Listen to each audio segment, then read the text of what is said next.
యోగి ఆదిత్యనాథ్ అవిముక్తేశ్వరానంద ఒకరు UP CM ఒక్కసారి decide అయితే తన మాట తానే వినరు.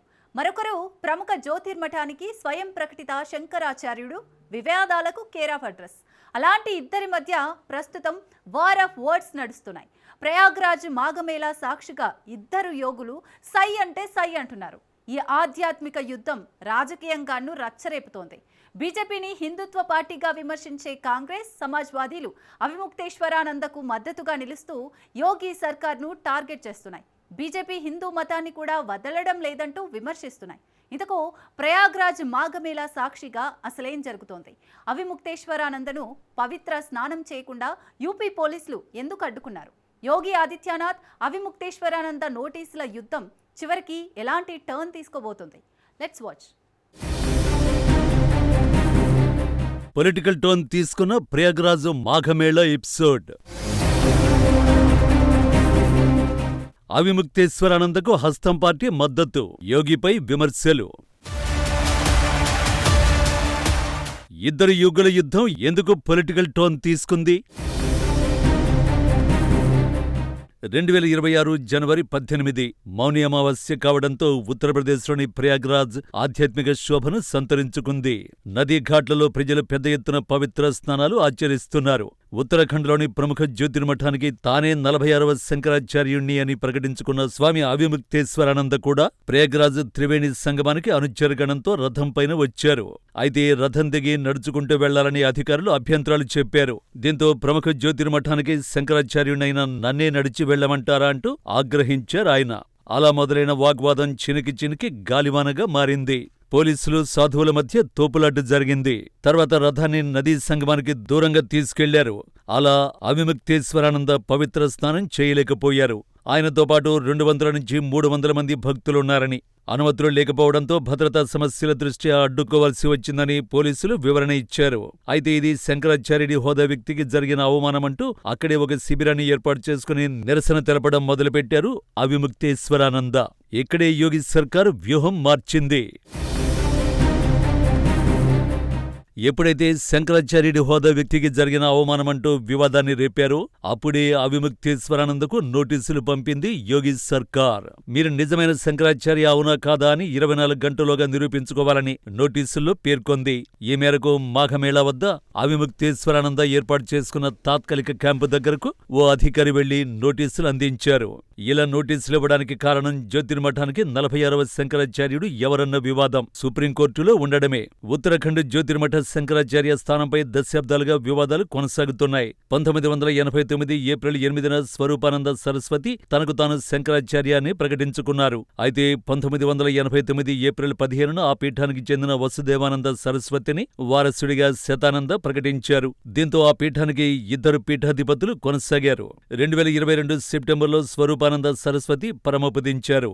ఆ తర్వాతి రోజే తానే శంకరాచార్య అంటూ అవిముక్తేశ్వరానంద ప్రకటించుకున్నారు. కానీ అదే ఏడాది అక్టోబర్లో ఆయనపై సుప్రీంకోర్టు బ్యాన్ విధించింది.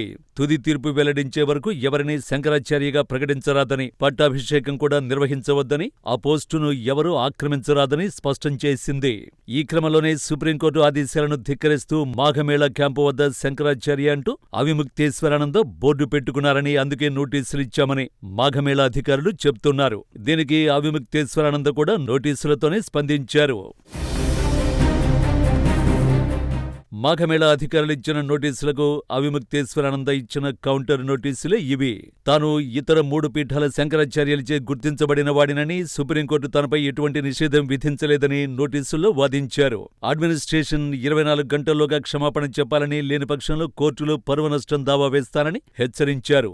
అప్పటి వరకు తాను తన శిబిరంలోకి అడుగు పెట్టనని, రోడ్డుపైనే ఉంటానని సవాల్ చేశారు. ఇక్కడే సీన్లోకి ప్రతిపక్షాలు ఎంట్రీ ఇచ్చాయి. కాంగ్రెస్, సమాజ్వాదీ వంటి విపక్ష పార్టీలు అవిముక్తేశ్వరానందకు మద్దతుగా నిలుస్తూ యోగి సర్కార్ను టార్గెట్ చేయడం స్టార్ట్ చేశాయి.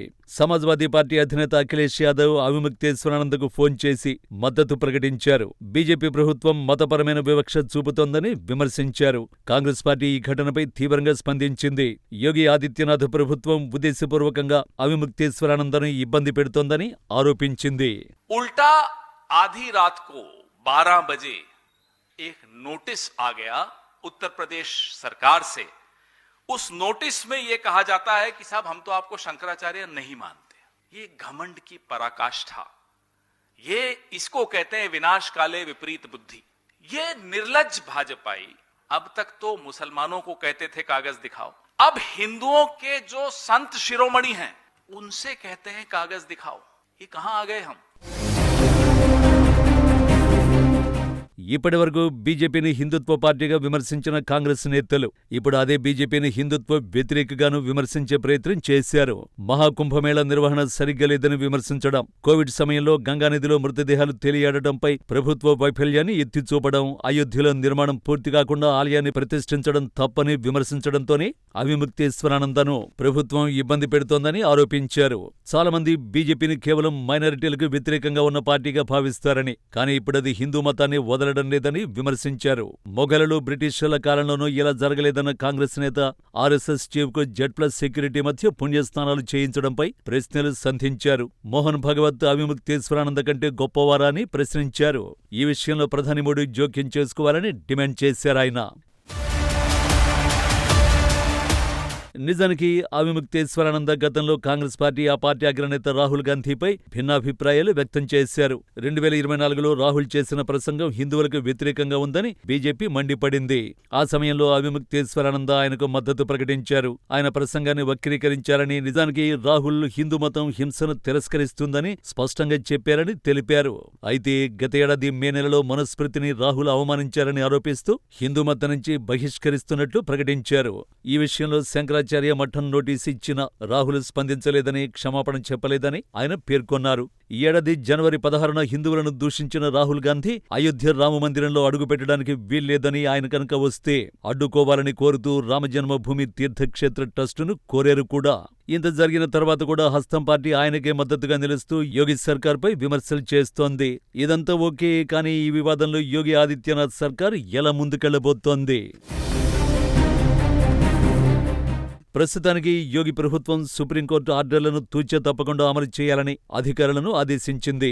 స్వామి అవిముక్తేశ్వరానంద ఇచ్చిన సమాధానాన్ని న్యాయ నిపుణులతో పరిశీలిస్తోంది. శాంతి భద్రతల దృష్ట్యా మేళాలో ఎటువంటి అవాంఛనీయ సంఘటనలు జరగకుండా నిఘా పెంచింది.